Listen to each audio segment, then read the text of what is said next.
strokes. Today is about taking those basic fundamentals and breaking some of the rules so that you can create different flights for different situations. The basics are ball position always back opposing your back foot, club face is always square, and ensuring that you don't use wrist. Instead of having the ball position back, move the ball position forward or in the middle of your stance. What tends to happen is that the flight of the ball goes a little bit higher. Now it's minimal, but it is higher. Two of the rules, which is ball position forward, say for example, and the club face is now open, or it's more so laid on its back, what you do is you create more loft on the golf club. And by creating more loft on the golf club, but performing a chip shot like stroke, then basically when that ball lands on the green, it doesn't roll out as far. Three of the rules to hit a flop shot, which is the most difficult shot in golf. So basically moving the ball position forward, opening the club face up, as well as now using your wrists on the way back and on the way through.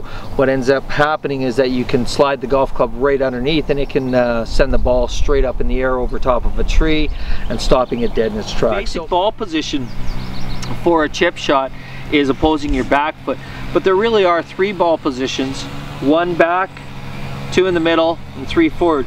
If I happen to break rule number one and move the ball position forward, what that does is create more loft on my golf club, and therefore allows for a little bit higher ball flight, not as much roll. So it'll look something like this. Already moved the ball position forward. Now if we also open the club face up, now what that does is create more loft. So for a shot where you have to hit it up a little bit higher and have it stop fairly quick, you can now perform that. And keeping in mind that every time you break a rule, the shot becomes much more difficult. So anytime you open up the club face, you now have to change the angle of attack, which means you take it a little bit outside to have it go straight. So here is a little bit higher shot. Finally, if you want to break all three rules to create what's referred to as a flop shot, or one of the more difficult shots in golf, basically move the ball position forward, you open your club face, and now as you take the club back, you create hinge. As you swing through, you unhinge. So you want to use your wrist quite a bit, which we don't in the basic chip shot. So this shot will look something like this.